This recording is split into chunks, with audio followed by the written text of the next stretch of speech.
Salmo 38. Se você achou aí, nós já oramos. Vamos ler aí o Salmo. O título diz, né, oração de um pecador arrependido. O tema da minha mensagem é sendo objeto da ira de Deus, né? É isso aí, Xande? É. Sendo objeto da ira de Deus. Sei que talvez possa parecer uma mensagem não muito atraente, né? Principalmente para o meio evangélico hoje, né? Mas eu creio que para nós é alimento e gera temor em nós, né? Vamos ler então o Salmo aqui de Davi. Você vai perceber que é exatamente isso, né? É isso que Davi está descrevendo, que ele está sendo objeto da ira de Deus. E isso reflete no seu próprio corpo, né? Não apenas emocionalmente falando, mas no corpo físico também. Ele sente esse peso da ira de Deus sobre ele, né? E ele diz aqui, Salmo 38, verso 1. Ó Senhor, não me repreendas na tua ira, nem me castigues no teu furor, porque tuas flechas se cravaram em mim, e sobre mim pesou a tua mão. Então aqui no verso 1 e 2, ele já deixa muito claro o que está acontecendo com ele, e o que está passando, né? O que está sucedendo com ele. E ele diz de maneira muito clara que ele está sentindo isso, o peso da mão de Deus sobre ele, a ira de Deus está sobre ele. E você vai perceber que nos versos posteriores, ele vai deixar muito claro do porquê a ira de Deus está sobre ele, porque a mão de Deus está pesando sobre ele, e de forma muito categórica, muito objetiva, ele diz que é justamente por conta dos seus pecados. Verso 2 novamente. Porque tuas flechas se cravaram em mim, e sobre mim pesou a tua mão. Ou seja, ele está usando um recurso de linguagem para mostrar o seu desespero, né? Por causa da tua indignação ou por conta da tua ira, né? Algumas versões, como a NVI, vai trazer justamente isso, né? Por causa da tua ira. Por causa da tua indignação, não há no meu corpo parte saudável. Por causa do meu pecado, não há saúde em meus ossos. Então, por conta da ira de Deus, ele sofre, ele sente o seu corpo também está sofrendo, e ele diz que é tudo isso por conta dos seus próprios pecados. Completamente diferente da cristandade moderna, né? A cristandade moderna, ela começa a sofrer, ela passa por dificuldades, por angústia e aflições. É raro você ver alguém orando e examinando a sua vida à luz das Escrituras. É raro você ver alguém dizendo, olha, orando como salmista, Senhor, faz-me reconhecer se há algum caminho mau. Davi está dizendo isso, estou sofrendo justamente por conta dos meus pecados, e ele não faz algo que muitas vezes eu e você somos tentados a fazer. Quando nós passamos por problemas, estamos sofrendo, nós queremos ficar bravos com Deus. E muitas das vezes estamos sofrendo por conta dos nossos próprios pecados, ou seja, por aquilo que nós plantamos, por aquilo que nós semeamos. A lei é correta, ela é certeira, você plantou, você vai colher. E você sempre irá colher mais do que você plantou. Isso é inevitável. Se você planta 1 quilo de feijão, você não colhe 1 quilo de feijão, você vai colher muito mais. Na vida espiritual é a mesma coisa. E agora ele começa a descrever ainda, né? Pois meus pecados já me cobriram a cabeça, como carga pesada que não posso suportar. Ou seja, o peso, né?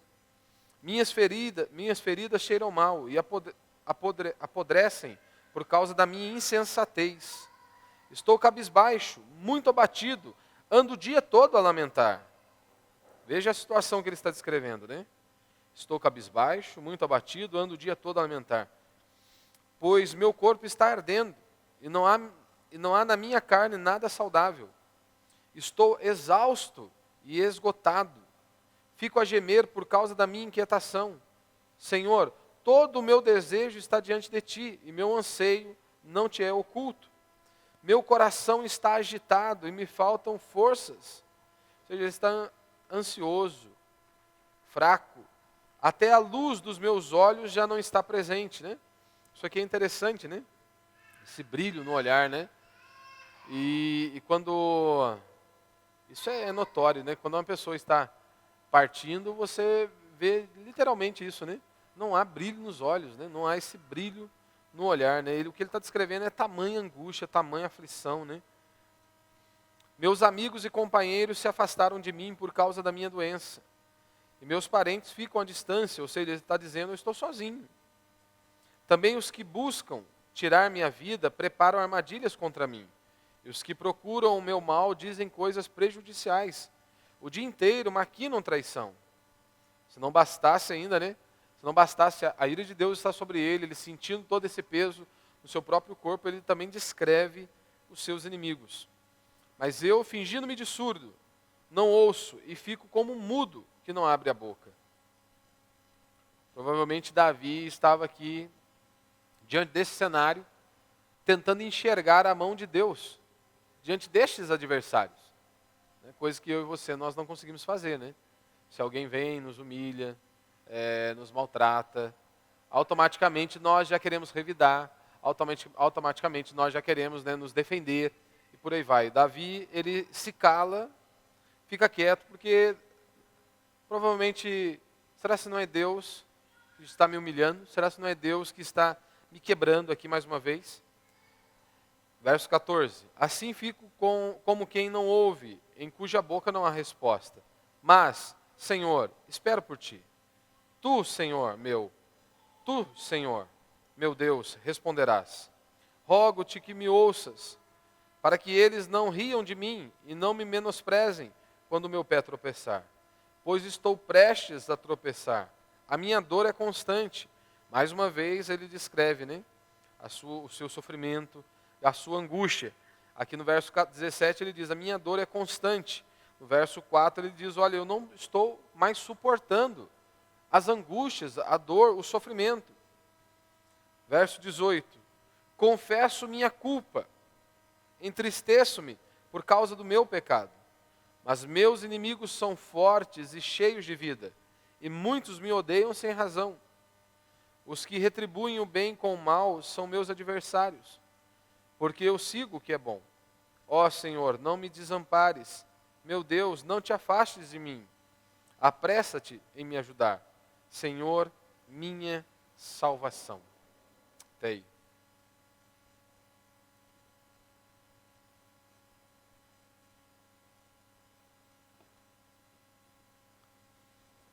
Davi, ele está sendo objeto da ira de Deus, como nós vimos aqui no verso 1, no verso 2. E ele usa uma linguagem muito forte para descrever esta ira de Deus que está sobre ele, né? Ele diz, olha, flechas se cravaram em mim, a tua mão está me esmagando. Aí a pergunta que eu te faço é, o Jesus dos evangélicos modernos é assim?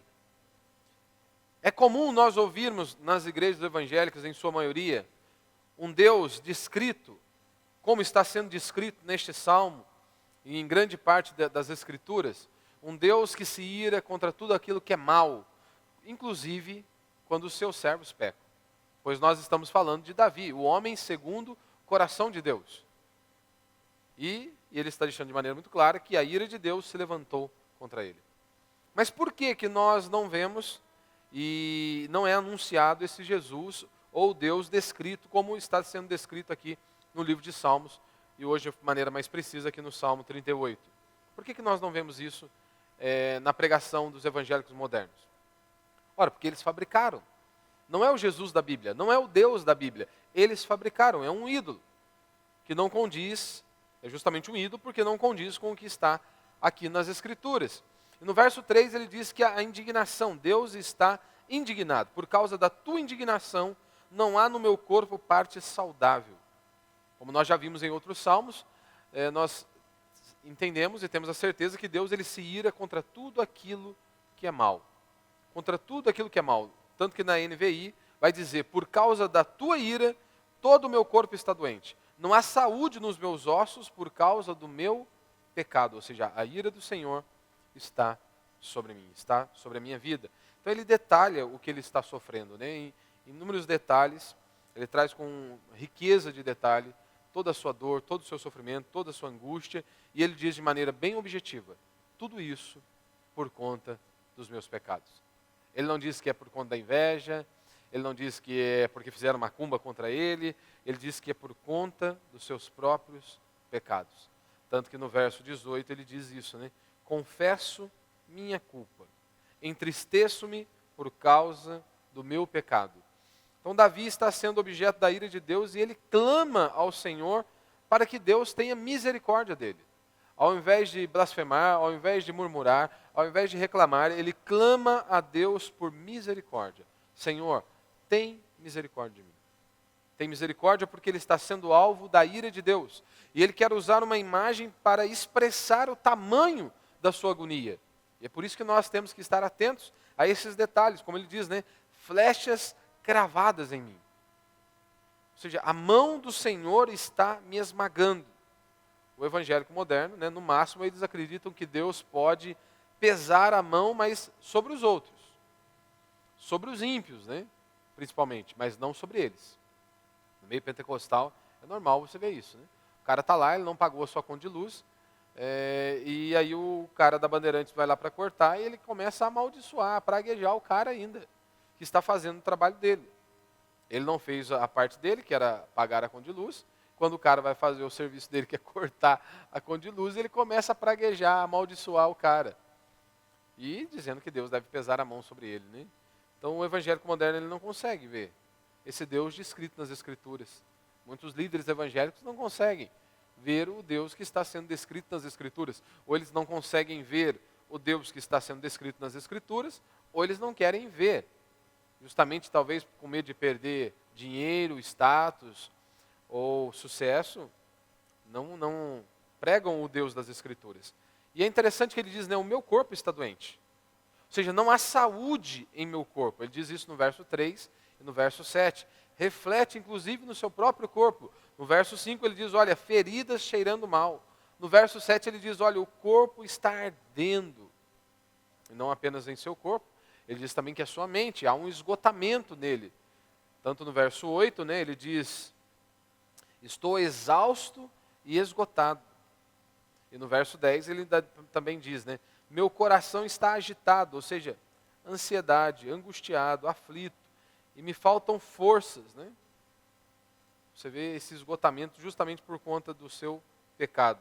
E também a solidão, né, como ele diz aí no verso 11. Meus amigos e companheiros se afastaram de mim por causa da minha doença. Meus parentes ficam à distância. Ou seja, todo mundo. Ele está sozinho. E é por isso que ele está clamando ao Senhor. E no verso 17 e também no verso 4, ele descreve esta dor profunda. Profunda, né? No verso 4 ele diz, a parte B, né? Como uma carga pesada que não posso suportar. E no verso 17 ele diz, estou prestes a tropeçar. A minha dor é constante. Ou seja, é uma dor insuportável. Né? E qual é a causa? Mais uma vez, qual que é a causa? Davi diz, Deus está irado comigo por conta dos meus pecados. Deus está irado comigo por conta dos meus pecados. Praticamente inexiste, né, o discurso sobre a ira de Deus no meio evangélico. Praticamente as pessoas arrancaram esse discurso. Né? Não dá para entender como que os falsos pastores, né, eles não conseguem ou eles não querem entender. Né, esse discurso que fala sobre a ira de Deus, que nós vemos de Gênesis a Apocalipse de maneira muito clara, como disse Martin Lloyd Jones, né, se arrancarmos a doutrina da ira de Deus, sobrará bem pouca coisa para se pregar. Então é claro que esses homens, eles podem ter vários motivos, né? Talvez financeiro, talvez o status, né, o desejo, né, de ser grande entre os homens. Então o discurso da ira de Deus, que Deus pune a maldade humana, não é um discurso, convenhamos, muito atrativo. Mas é o que eu e você nós precisamos, é o que a Escritura anuncia em grande parte da palavra do Senhor. Né? É o que nos é anunciado na palavra do Senhor em grande parte. E isso é uma desgraça, né? Quando nós arrancamos a doutrina da ira de Deus, isso se torna uma desgraça. E é por isso que nós vemos a igreja, né, moderna como ela está, completamente, né, morrendo a cada dia, justamente porque não há temor a Deus, né? As pessoas não se prostram diante do Senhor, justamente porque não conhecem. Se não conhecem a Deus, se eles dizem que não há a ira de Deus sobre o pecado do homem, isso vai influenciar no estilo de vida deles. E por isso quero falar apenas 2 pontos. Primeiro, por que isso é uma desgraça, né? Não conhecer a Deus, não ter temor a Deus. Se não há temor a Deus, falta santidade e falta de obediência, né? E isso você vê de maneira muito clara, inclusive na nossa geração e também nas gerações de nossos pais e avós, né? Se você pega lá um pai da década de 50, como que ele era? Tinha conversinha igual tem hoje? Tinha fazendo caretinha, né? O pai e o filho, né? Pondo a linguinha para fora lá. Na década de 50 você via isso? Né? Parece dois bebezão na foto. Né? Esses dias a minha esposa com o Gustavo estavam assistindo, né? Alguns programas lá da década de 80, né? E aí o rapaz que estava fazendo a programação, né? Ele falou assim, você olha para esse cara, eles iam no programa do Silvio Santos, né? Quantos anos você dá para esse camarada, né? Que estava lá? Você chutava lá, brincando, 40, 45, quase 50, né? Pro cara. Aí daqui a pouco o cara falava a idade dele. 20, 21, 22. O mais velho tinha 25, mas parecia que tinha uns 50. Mas é porque era totalmente diferente. Né? Eram criados para serem homens de verdade, mulheres de verdade, né? Não era isso que nós vemos hoje, né? Essa coisa frágil, né? Essa coisa que quase que se desmorona, se desintegra, né, por si só. Né? Que não aguentam uma pressão, que não podem passar por uma dificuldade que parece que o mundo está acabando, né? E aí quando você olha para aquele pai da década de 50, que era firme, né? E muitas vezes só com o olhar conseguia transmitir aquilo que ele desejava, né? E ai do filho se ele não entendesse, né? Não existia essa ideia, né? Essa possibilidade, né, de um pai estar conversando e o filho atravessar a conversa. Ou interromper o que o pai estava falando. Não existia essa possibilidade. Inclusive até na hora de se alimentar. Primeira visita, tirava a mistura, se alimentava, para depois eles sentarem à mesa lá e cada um arrumava ali e comia o que tinha. Existia essa possibilidade. Isso eu não como. Não existia. E isso refletiu, né, em tudo. Você vê que dava gente. Pessoas honestas, trabalhadores, pessoas que eram obedientes, né, que foram criados ali com firmeza. E isso refletiu em tudo. Só que nós tivemos um problema aí, né? Muitos deles tiveram seus pais, né, foram criados por seus pais linha dura, eles acharam que os pais estavam errados. E eles mesmos começaram a afrouxar as rédeas, né? E aí nós temos a geração, a nossa geração, né, a minha geração, e daqui para frente ainda é pior ainda, né? É pior, né? É ridículo, né? Quando você vai, por exemplo, ao shopping, você vê a criançada ali, né? Criançada, né? Um bando de imbecil, né? Um bando de imbecil, idiota, que dá até medo, né? Eu conversava esses dias, até falava pro Elvis, falei, nossa, estou acostumado com os irmãos da igreja, né? Aí eu precisei ir ao shopping. Rapaz, eu quase caí de costa lá, com tanto imbecil tudo junto, cara. Uma quantidade de imbecil num lugar só. É uma molecada um mais idiota que o outro, né? Um querendo mais se aparecer do que o outro, né? Aí você fica pensando, o que será que tem na cabeça, né? Na cabeça não tem nada, né? Mal tem o cabelo, né? Porque, agora, mais louco, quem quer se envolver com uma tranqueira dessa, né? O que vai esperar para o amanhã? Né? O que vai esperar do amanhã, né? Aí você olha o pai moderninho, né? Que o filho o chama de brother, né? Irmãozinho, né? Daí cria o filho uma moleza total, né? Não há limites, não há freio. E aí você acha que isso ajuda o seu filho? Ele não ter limites? Ele não ouvir não? Não, isso não ajuda. Isso aí é uma desgraça para ele lá na frente. Porque se ele não submete a você acha que ele vai submeter ao patrão? Como que ele vai prosperar na vida? Não. Se ele não submete aos pais, como é que ele vai se submeter dentro de um relacionamento? Não vai. Se ele não está acostumado a ouvir um não, se quando casar a primeira briguinha ouvir um não, vai querer voltar para a casa da mamãe, vai querer voltar para a casa do papai, né? Porque afinal de contas, lá podia fazer o que bem entendia. Então você vê o contraste entre dessas duas gerações. Qual que deu certo? Qual que deu certo? A nossa, nós estamos vendo aí. Esses jovens, essas gerações de jovens, você está vendo aí o resultado. Eles não podem ouvir um não no trabalho. Ou eles entram em depressão, ou eles nunca mais voltam. É o que eles alegam. Nem meu pai fala assim comigo. Então o patrão que vai falar? É claro que se ele, o que vai acontecer com ele vai ser pobre, né? Vai empobrecer. Essa é a verdade, né? Ah, mas e se ele se tornar um empresário? Se você se torna um empresário, você tem que engolir mais sapo ainda. Essa é a verdade. Essa é a verdade. Você tem que engolir mais sapo ainda, porque você não tem um patrão, você tem vários, né? Tem vários patrões, né? mas se ele não teve limite.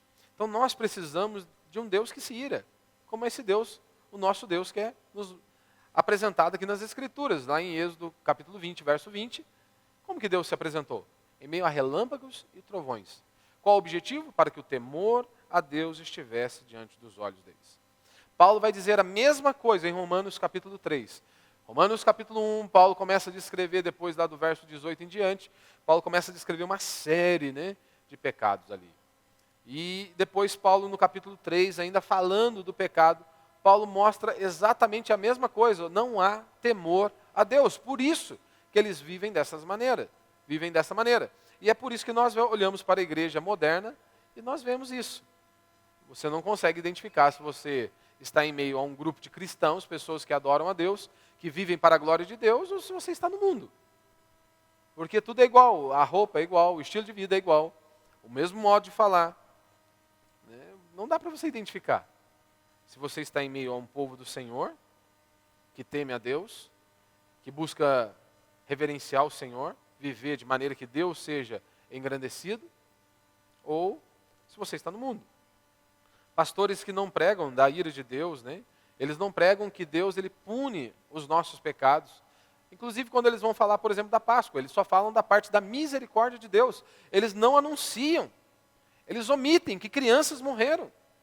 O primogênito morreu, mas eles não anunciam, eles falam apenas da misericórdia do Senhor. Eles não anunciam que por causa da ira de Deus, as pragas foram enviadas. Por conta da ira do Senhor, porque o povo se distanciou do Senhor, então eles pregam apenas metade da palavra do Senhor. Eles não anunciam a palavra do Senhor por completo. Nós vemos isso também quando eles vão falar da cruz de nosso Senhor Jesus Cristo. A cruz de nosso Senhor Jesus Cristo, eles dizem, é o amor de Deus. Na cruz nós vemos o amor de Deus. Mas isso não é verdade, pastor? Sim, é verdade. Paulo diz isso, que na cruz nós vemos o amor de Deus, pois ele morreu por nós quando nós ainda éramos pecadores, inimigos dele, melhor dizendo. Mas então qual é o problema, pastor?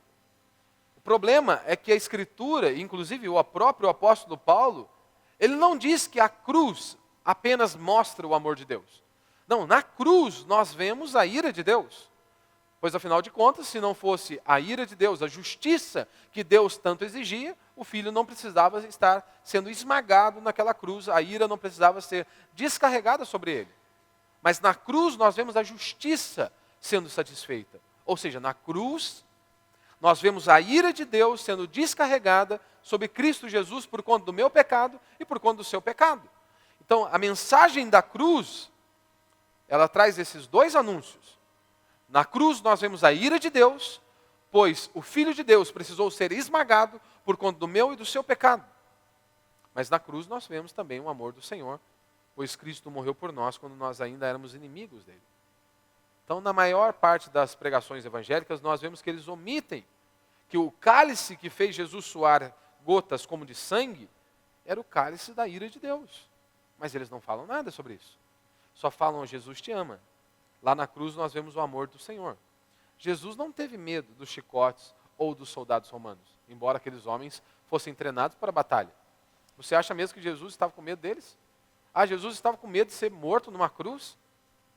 Pelo menos até o terceiro século. O Osher vai contar, e há inúmeros relatos sobre isso. A maioria dos cristãos tinha o mesmo estilo de morte. Cruz. E sabe o que os relatos dizem? Que a maioria deles iam cantando, louvando e glorificando a Deus. Se os cristãos que eram condenados ali à cruz, à morte de cruz, eles iam cantando e louvando a Deus, eles não tinham medo da morte. Você acha que o nosso Senhor estava com medo da cruz? Não, definitivamente ele não estava com medo da cruz. Cristo sabia que que o aguardava era a ira de Deus sendo descarregada sobre ele por conta dos nossos pecados. Então acontece um problema quando nós não reconhecemos Deus.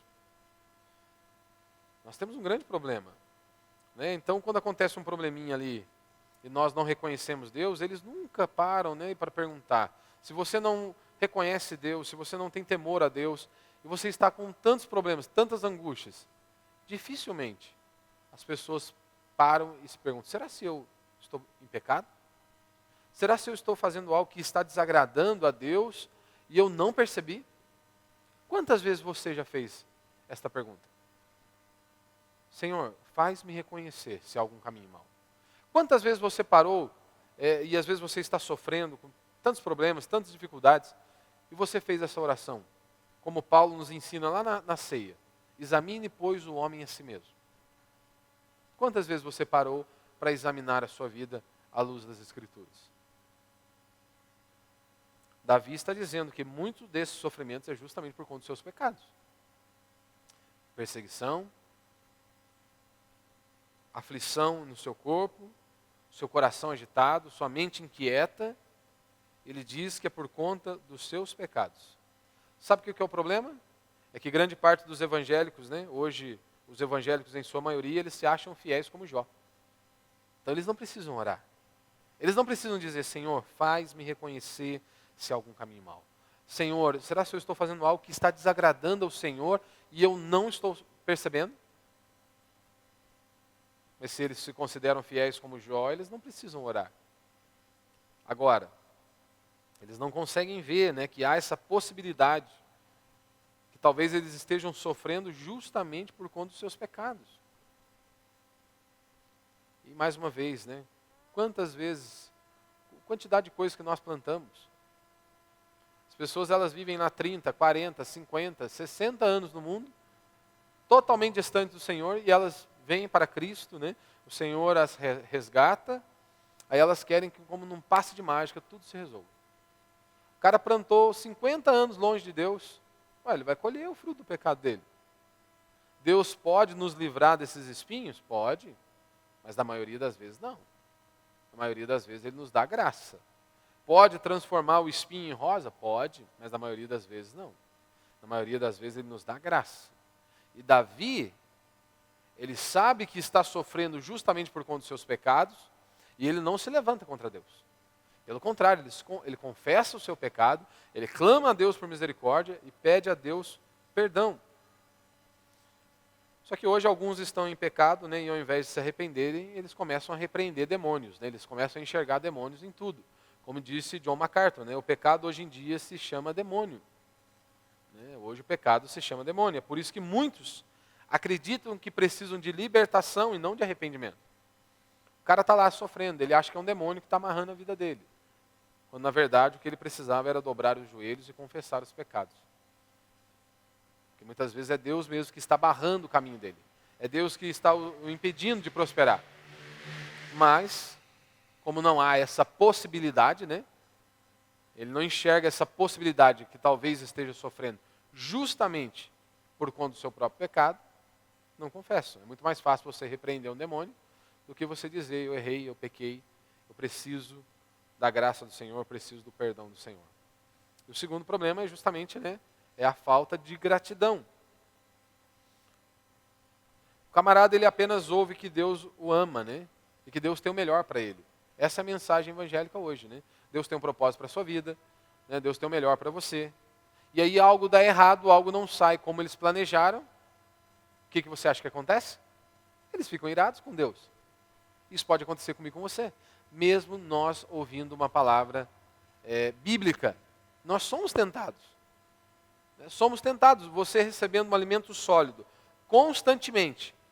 Quando as coisas fogem do nosso controle, ou quando as coisas dão errado, nós somos tentados a querer indagar a Deus.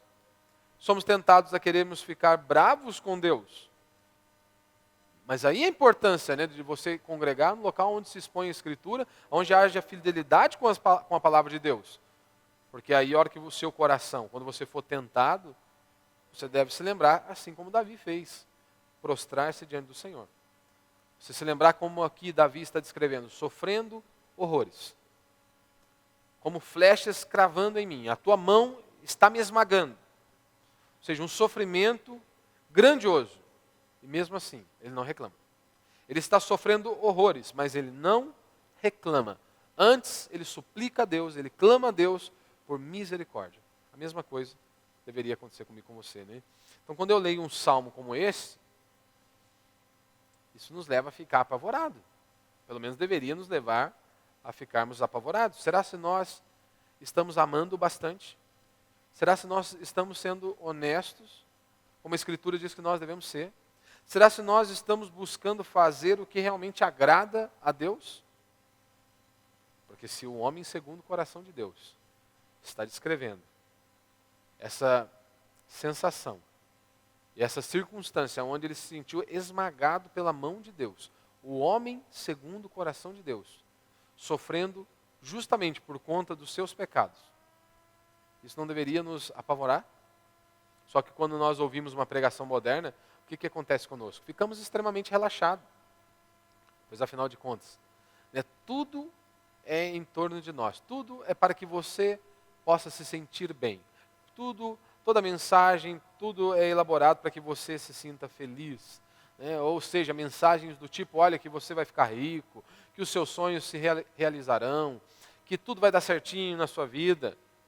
Olha, você ouve um negócio desse, você volta para casa mais tranquilo, mais relaxado. Mas se você ouve uma mensagem como essa, que o homem segundo o coração de Deus está dizendo que a ira de Deus está sobre ele, e ele está descrevendo uma angústia fortíssima, isso deveria também nos apavorar. A igreja evangélica, em sua maioria, está preocupada apenas em massagear o ego das pessoas. E assim, esses homens, eles estão se achando bons, que são boas pessoas, estão indo para o inferno com o ego massageado. Afinal de contas, eles não precisam mudar, eles não precisam se arrepender dos seus pecados. Davi diz de maneira muito clara, Deus está irado comigo. Flechas cravadas em mim, a tua mão pesou sobre mim. Esse mim quem é? Mim é Davi. Se a ira pôde vir sobre Davi, você acha que não pode vir sobre mim ou sobre você? Você acha mesmo que não? Que a ira de Deus não pode vir sobre nós? Deus nos quebrantando, Deus nos quebrando, Deus nos humilhando, para que eu e você possamos nos dobrar diante dEle e clamar por misericórdia, suplicar a Ele. Então a visão de Davi sobre Deus é completamente diferente da visão que os crentes hoje têm de Deus, desta visão da atualidade. Pois na visão do cristianismo atual, não há possibilidade de Deus irar-se contra os seus filhos, de Deus esmagar os seus filhos, para que eles acordem, para que eles se prostrem, para que eles enxerguem. E ele vai dizer que o pecado é insensatez, como ele diz aí no verso 5, minhas feridas cheiram mal e apodrecem por causa da minha insensatez. São coisas distintas, mas inseparáveis. Por quê? O pecado ele só promove esse prazer momentâneo, que é seguido de angústia, de aflição. E não há como você fugir de Deus. Nós achamos que conseguimos enganar Deus, por isso que é uma tolice. Muitas vezes estamos preocupados, será se o pastor vai ver, se a minha esposa vai ver, se o esposo vai ver, se o pai vai ver, se o patrão vai ver. Você deveria olhar para o céu, saber Deus está vendo. E é com Ele que nós deveríamos nos preocupar. Se Ele está vendo, Deus está em todos os lugares. Mas nós achamos que conseguimos enganar Deus, Tipo Adão, Herdamos de Adão, Queremos nos esconder de Deus. E Ele também confessa a sua culpa, como Ele diz aí no verso 18, Confesso minha culpa, entristeço-me por causa do meu pecado. Nós temos que aprender a confessar os nossos pecados. Devemos aprender a examinar a nossa vida à luz das Escrituras. Porque o que acontece? Como que você confessa o seu pecado?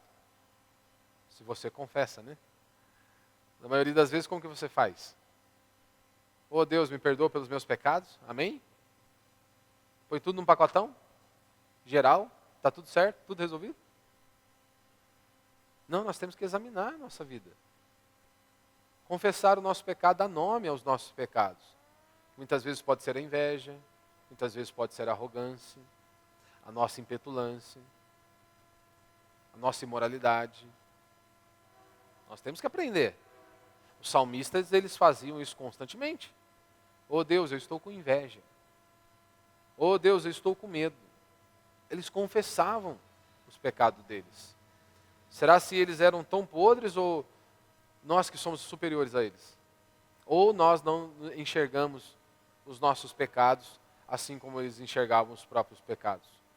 Provavelmente nós não temos essa visão, né, de nós mesmos, dos nossos pecados, não conseguimos enxergar os nossos pecados como os nossos irmãos aqui enxergavam e confessavam os pecados diante do Senhor, né? E ele também humilha-se diante dos homens, né? E nós temos problema com isso, né? Não, nós não podemos nos dobrar diante de homens, né? Não nos dobrar no sentido de reverência, mas de engolir o sapo, né? De fingir que não foi conosco, né? Ele diz aí no verso 12 e 13, né? Também os que buscam tirar minha vida preparam armadilhas contra mim. E os que procuram o meu mal dizem coisas prejudiciais o dia inteiro. O dia inteiro maquinam traição. Mas eu, fingindo-me de surdo, não ouço e fico como um mudo que não abre a boca, né? Mudo e calado. Ou seja, Davi ele está sendo insultado. O que ele faz? Sou crente, mas não sou bobo não. Foi isso que ele fez? Não, ele ficou calado.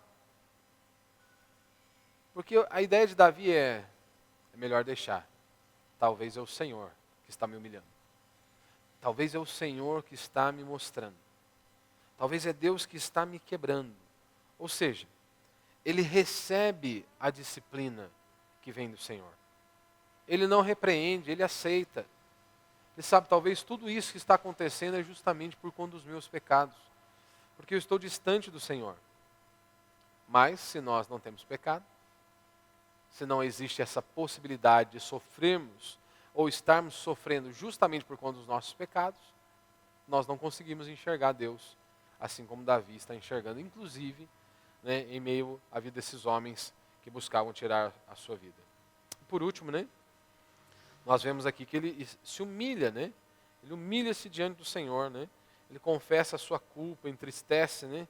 Tristeço-me por causa do meu pecado. 1 Pedro 5,6 vai dizer, né? Portanto, humilhai-vos sobre a poderosa mão de Deus, para que Ele, a seu tempo, os exalte, né? Então você vê aqui Davi se levantando em fé, ou seja, se posicionando em fé diante do Senhor, né? Ele está encurvado, doente, sofrendo, e ele descreve aqui as dores de maneira insuportável, né? Ou seja, que ele não está aguentando mais. Mas uma coisa nós percebemos, ele não está incrédulo, mesmo diante deste cenário. Ele permanece em fé, ele permanece confiante no Senhor, esperando, né, no Senhor. Tanto que ele diz, né, ele ora, né? Ó Senhor, não me desampares. Meu Deus, não te afastes de mim. Apressa-te em me ajudar. Senhor, minha salvação. E nos versículos anteriores ele diz, eu aguardo no Senhor, né? Eu espero em Ti. Ou seja, nós não temos motivo, né? Por maiores que sejam as suas dificuldades, os seus problemas, nós não temos essa autorização, né, para simplesmente dizermos, não, acabou. Ah, Deus me abandonou. Davi ele está descrevendo aqui uma dor insuportável, inclusive no seu corpo físico, a sua mente está sofrendo, e mesmo assim ele se levanta em fé, coloca-se diante do Senhor. E é exatamente o que eu e você também precisamos, que Deus nos dê graça, né? Primeiro, para examinarmos a nossa vida à luz da palavra do Senhor. Será se você não está sofrendo hoje justamente por conta dos seus pecados? Será que não é porque você plantou tantas coisas, hoje você está colhendo, e aí talvez você quer se levantar contra Deus? Davi ele não fez isso. Davi ele reconheceu, estou sofrendo por conta dos meus pecados. Mas mesmo diante disso, ele clama a Deus por misericórdia, e é o que eu e você também devemos fazer. Ó Deus, me perdoa. Eu sei que eu estou sofrendo justamente por conta dos meus pecados, mas eu creio que o Senhor é misericordioso. Eu creio que o Senhor pode me dar graça. Ou o Senhor pode remover os espinhos, né? Pode transformar os espinhos em rosa, ou o Senhor pode me fortalecer, né, em meio a esses espinhos, né? E também que Deus nos dê um coração grato, né? Que nós nos lembremos de agradecer a Deus todos os dias pelo milagre da vida, que já é o primeiro milagre que você recebe, né? Milagre da vida, né? Que muitos de nós não damos valor, né? Só vamos dar valor à vida quando estamos no leito de morte, né? Essa é a praga do ser humano, né? Ele só dá valor quando ele perde. O cara não move uma perna. Quando ele não pode mover mais uma perna, ele quer correr a São Silvestre. Né? Ele não ama a esposa, mas quando perde a esposa, ele quer mostrar o amor que ele nunca teve. Né? Essa é a desgraça do ser humano. Né? Que Deus nos livre disso. Né? Nos dê um coração grato, que louva, que bendiz ao Senhor, e que também possamos ter esse coração contrito e quebrantado diante do Senhor. E que a fé esteja presente em todos os momentos. Amém? Vamos ficar de pé, vamos orar a Deus.